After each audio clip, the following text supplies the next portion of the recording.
Assalamualaikum warahmatullahi wabarakatuh.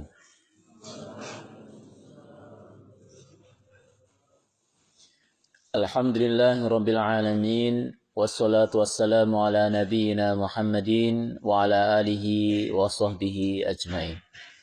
Kita buka Quran surat Al-A'raf ayat 31. A'udzu billahi minasy syaithanir rajim.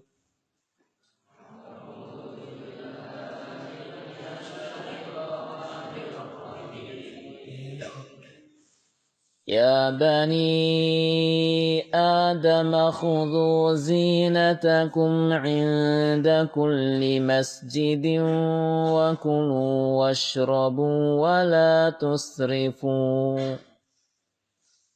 يا بني آدم خذوا زينتكم عند كل مسجد وكلوا واشربوا ولا تسرفوا إنه لا يحب المسرفين.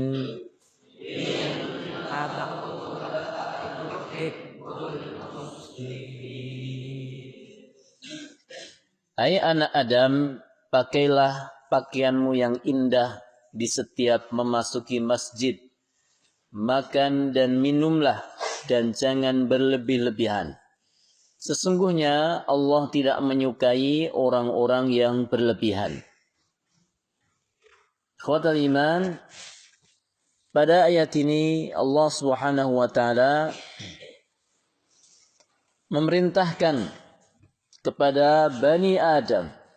Bani Adam tentu yang dimaksud adalah seluruh manusia, untuk mengenakan pakaian terbaik. Dan di dalam ayat ini pakaian terbaik digunakan kalimat zinah. Zinah ini artinya perhiasan. Sesuatu yang indah dari pakaian yang menutup aurat manusia. Inda kulli masjidin, setiap kali masuk masjid.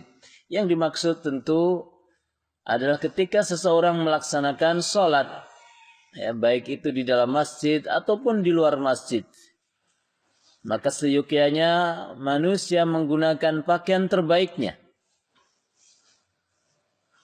Bagaimana mungkin seorang manusia dia menghadap kepada sesama manusia, dia memakai pakaian terbaik, ketika seorang manusia menghadap kepada para pejabat, kepada para tamu misalnya, kepada orang-orang yang dia cintai, dia kasihi, menggunakan pakaian terbaiknya, maka seharusnya lebih-lebih kepada Allah Subhanahu wa taala, dia hendaknya menggunakan pakaian yang lebih baik daripada itu semuanya. Zina, pakaian terbaiknya, perhiasannya. Maka ikhwah rahimakumullah, sebenarnya ayat ini diturunkan, ada sebab turunnya. Disebutkan di zaman jahiliyah, orang-orang biasa tawaf mengelilingi Ka'bah dengan keadaan telanjang bulat. Tidak memakai pakaian selembar pun. Dan mereka berdalih, ketika mereka tawaf dengan tidak memakai pakaian, mereka merasa bahwa itu adalah yang terbaik. Karena mereka merasa bahwa pakaiannya selama ini digunakan untuk berbuat dosa. Sehingga mereka ketika beribadah kepada Allah pinginnya betul-betul bersih. Tidak menggunakan apapun yang sebelumnya dipakai untuk bermaksiat kepada Allah, termasuk pakaian. Jadi kemudian mereka tawaf dengan telanjang, dengan mengatakan ini pakaian kami ini biasa kami gunakan untuk berbuat dosa, maka ketika kami tawaf kami tinggalkan dia. Bahkan ada seorang perempuan zaman jahiliyah, mereka tawaf, dia tawaf tanpa memakai pakaian selembar pun dan hanya menutupi, ya, kemaluannya dengan tangannya. Sehingga kemudian Allah Subhanahu wa taala tegur dengan ayat ini. Ya bani Adam, khudhu zinatakum 'inda kulli masjid. Hai anak turunnya Adam, hai manusia semuanya, hai orang-orang yang merasa sebagai seorang manusia,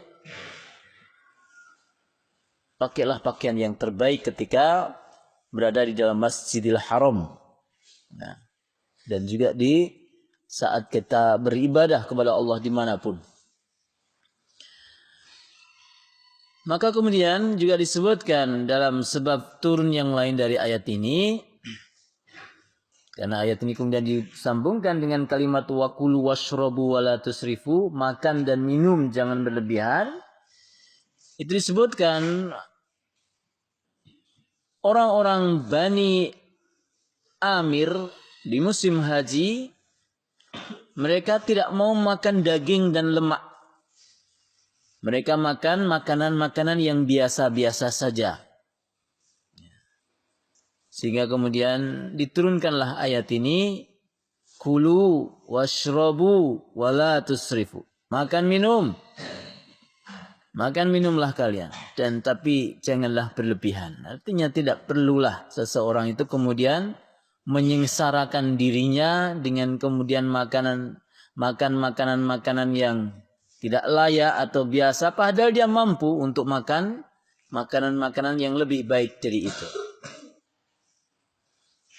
Maka ikhwan rahimakumullah, yang pertama pelajaran dari ayat ini adalah bagaimana kita semua hendaknya berpakaian dengan pakaian yang menutup aurat.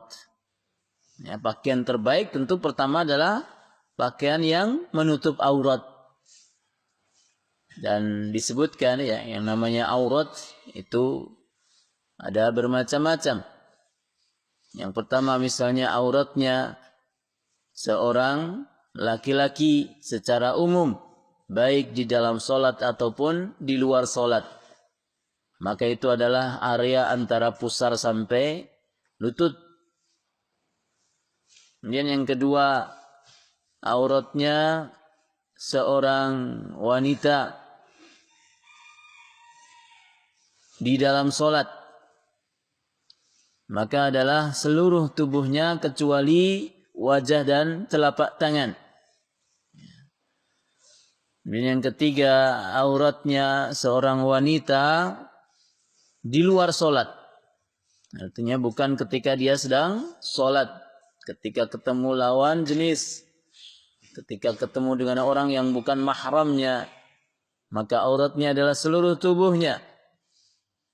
Dari kepala sampai kaki harus ditutup semuanya. Kemudian aurat yang terakhir adalah auratnya seorang wanita kepada mahramnya, orang-orang yang tidak boleh menikahinya. Maka adalah antara pusar sampai lutut. Maka kita lihat dalam beberapa penjelasan bahwa sesuatu jika itu menimbulkan fitnah maka lebih baik ditutup meskipun itu bukan aurat. Ya. Ketika seseorang misalnya dia khawatir area yang bukan auratnya itu menimbulkan fitnah, maka itu juga hendaknya ditutup. Sebagaimana perintah juga di dalam ayat ini, khudhu zinatakum 'inda kulli masjidin.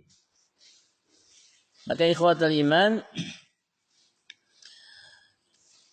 kita ketika mau melaksanakan sholat, maka pakailah ya baju yang terbaik yang kita miliki, sarung yang terbaik yang kita miliki. Kalau laki-laki pakai pecis, ya, karena pecis di dalam kebiasaan orang Indonesia itu adalah perhiasan, karena itu adalah sebuah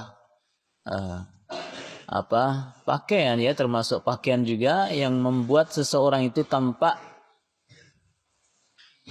rapi ya, tampak bersih, tampak sopan di hadapan Allah Subhanahu wa taala. Kalau ada yang bertanya apa dalil memakai pecis, di antaranya adalah ayat ini bahwa pecis adalah zina bagi seorang laki-laki, perhiasan bagi orang laki-laki. Kemudian memakai pakaian yang bersih, pakaian yang wangi. Nah, disunahkan bagi laki-laki ketika mau melaksanakan sholat, maka dia gunakan minyak wanginya supaya nyaman dirinya ketika beribadah kepada Allah dan juga orang-orang sekitarnya tidak terganggu dengan bau dari tubuhnya. Ada kalanya orang yang, apalagi laki-laki, ya laki-laki ini banyak sekali mengeluarkan keringat lebih banyak daripada perempuan. Maka potensi tubuhnya mengeluarkan bau yang tidak sedap itu lebih besar. Sehingga disunahkan bagi laki-laki ketika ke masjid, ketika melaksanakan sholat, gunakan minyak wanginya. Tentu sesuai dengan kemampuannya, ya, karena ini adalah sunnah, tidak kemudian menjadi wajib. Makna dari pertama itu ya. Jadi makna yang pertama adalah menutup aurat ya. Yang kedua memakai pakaian yang terbaik yang dia miliki. Dan kemudian makna yang berikutnya tentu kalau bagi seorang wanita zina atau pakaian ketika melaksanakan sholat adalah tentu pakaian yang menutup auratnya dengan tanpa berlebihan. Karena seorang wanita ketika tertutup auratnya, maka itu adalah sebuah kemuliaan. Ya, kemuliaan bagaimana di zaman dahulu ya, wanita dianggap seperti sebuah barang yang pantas diperjualbelikan, yang pantas dilecehkan. Maka kemudian Islam datang memuliakan mereka, menutup aurat mereka.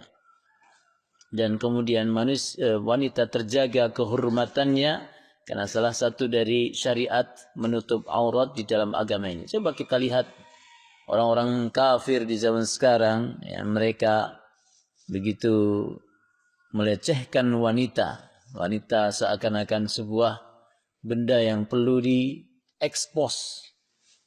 Bicara tentang wanita itu seakan tentang kenikmatan, ya, suatu benda, ya, adalah seakan-akan suatu objek untuk melampiaskan syahwatnya laki-laki, mengumbar auratnya. Ya. Bagaimana wanita di zaman sekarang, ya, mungkin bisa dikatakan lebih parah daripada zaman jahiliyah. Wanita tidak punya rasa malu menampakkan auratnya, ya, di hadapan laki-laki. Islam tidak demikian. Islam memuliakan mereka di tempat yang mulia, ya, bahwa wanita harus dijaga karena laki-laki, ya, laki-laki itu secara fitrah dia, ya, senantiasa akan melakukan suatu tindak, ya, pelecehan, tindak yang tidak seyogyanya dilakukan oleh seorang yang beriman. Laki-laki itu biasanya kalau melihat wanita dia tidak bisa menahan pandangannya, sehingga maka wanita hendaknya betul-betul menjaga dirinya di hadapan laki-laki sebagai bentuk menjaga kehormatannya. Ikhwan rahimakumullah. Kemudian disebut di dalam ayat ini juga bahwa satu waktu Rasulullah SAW menerangkan tentang sifat dari orang yang sombong, yaitu batarul haqqi wa ghantun nas, menolak kebenaran dan meremehkan orang lain. Ya, Rasulullah pernah menjelaskan tentang larangan sombong, di mana kalau seseorang memiliki rasa sombong itu meskipun sebesar darah di dalam hatinya, maka dia akan terharamkan masuk ke dalam surga.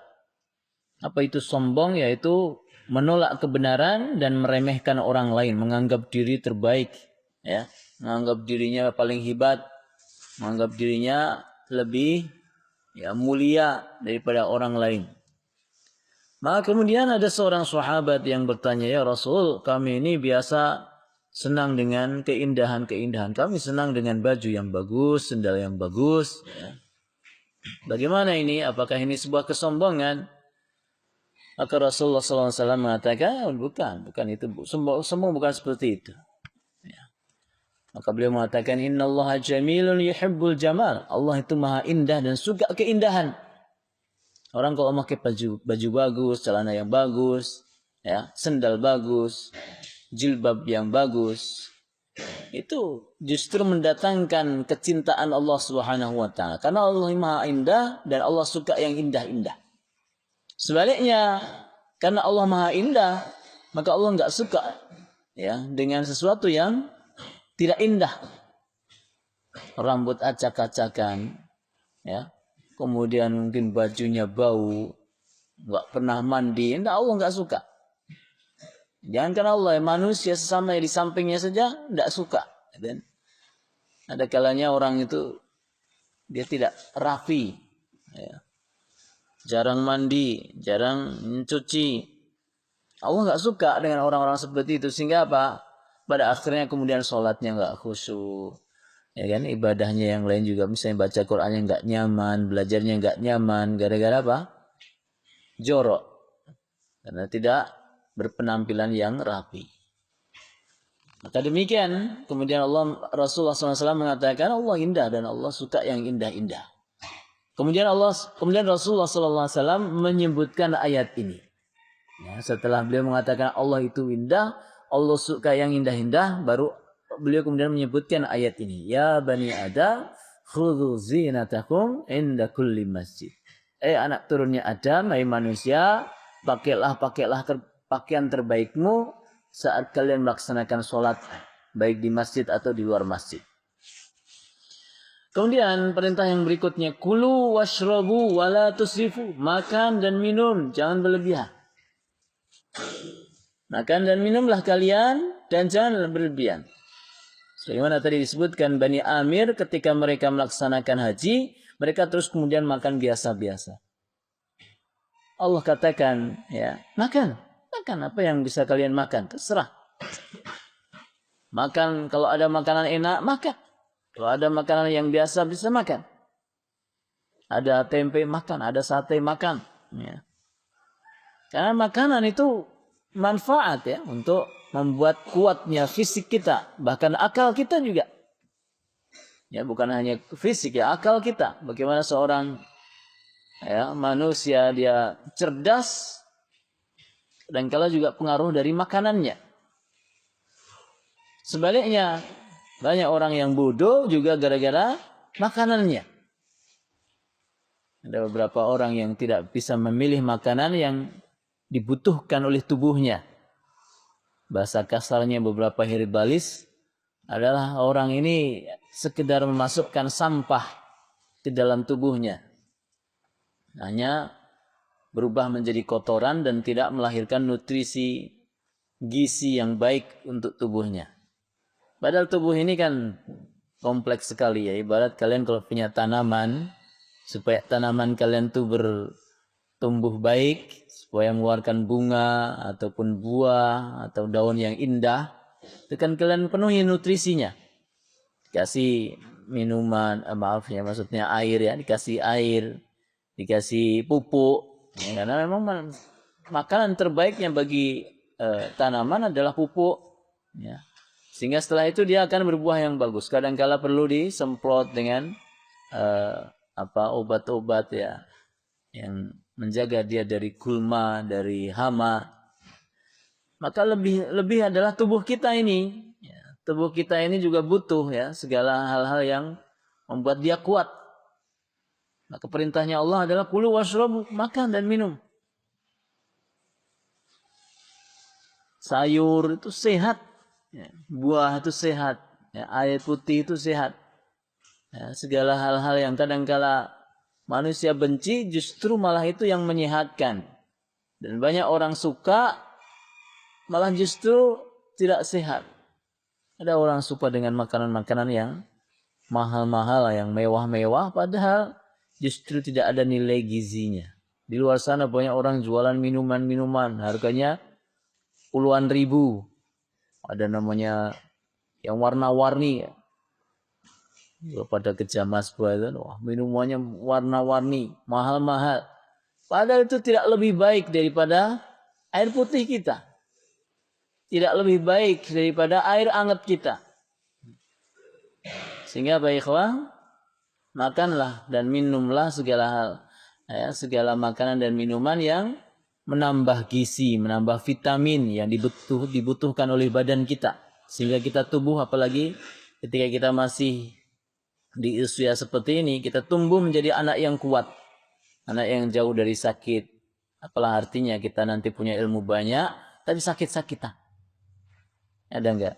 Banyak itu. Banyak. Banyak yang seumur Ustaz itu udah ya, gulanya tinggi, kolesterolnya tinggi, hipertensi, dia kadang sudah sedikit-sedikit keluar masuk angin. Ya. Karena mungkin waktu mudanya tidak terjaga makanan ya, dan mungkin pola hidupnya.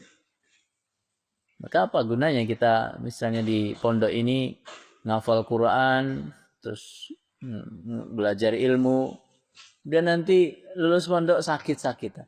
Gara-gara apa? Tidak terpenuhi nutrisi dan kita kadang-kala abai ya dengan makanan-makanan yang membahayakan tubuh kita. Maka makna berlebihan dalam makan yang pertama adalah tentu jangan berlebihan, artinya melampaui batas sehingga akan mendatangkan penyakit.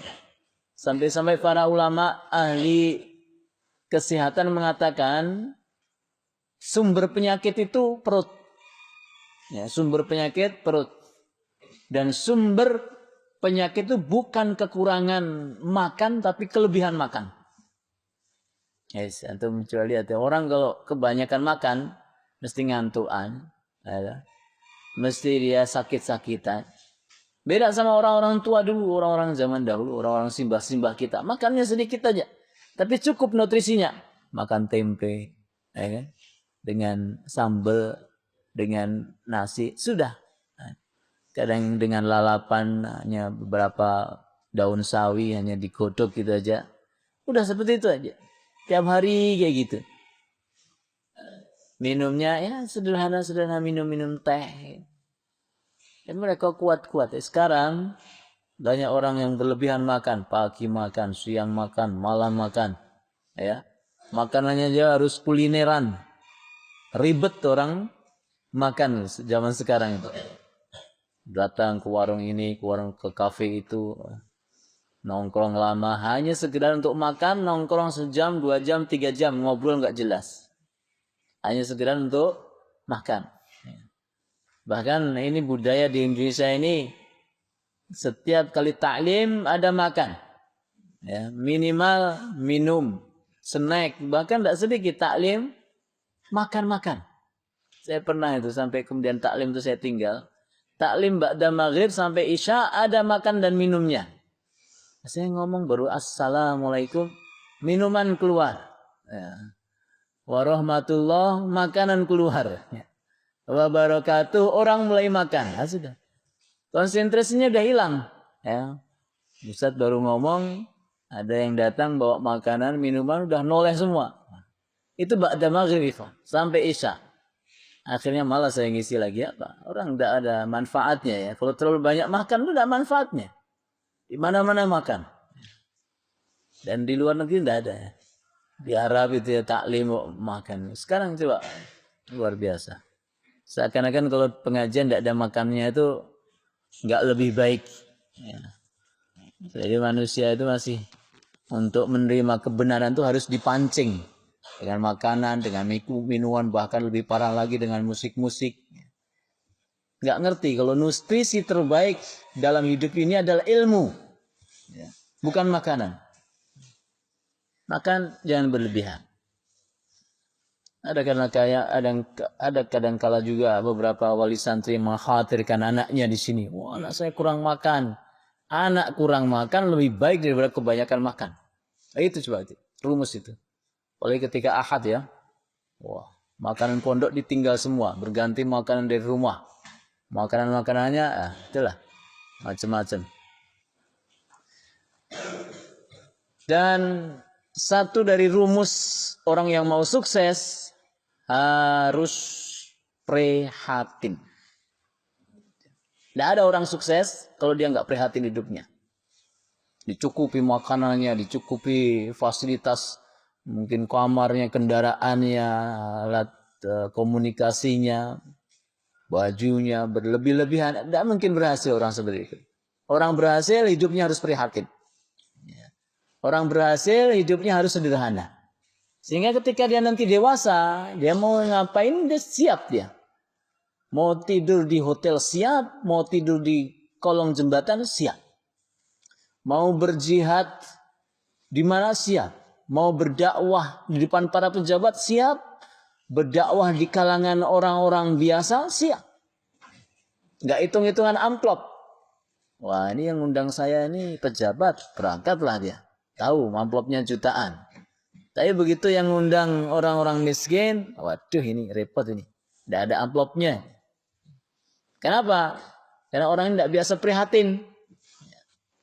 Sehingga muncullah di zaman sekarang dai-dai yang mereka apa?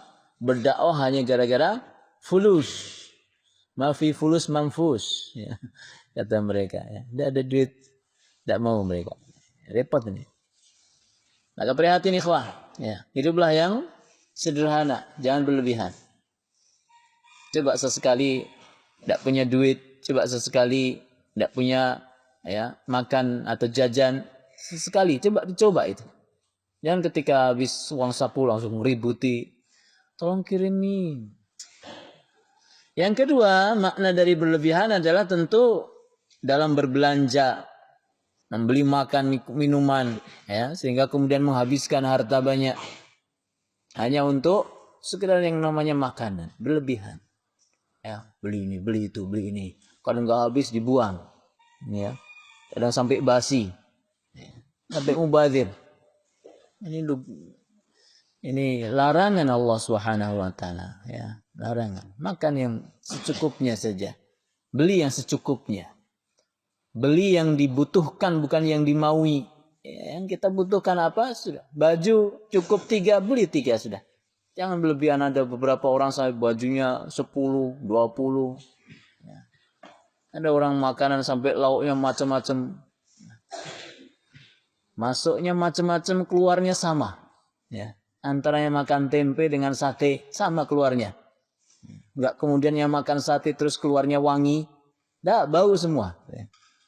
Ini berlebihan orang kadangkala dalam membelanjakan uangnya. Yang ketiga adalah termasuk berlebihan juga tentu adalah memakan makanan-makanan yang diharamkan Allah SWT.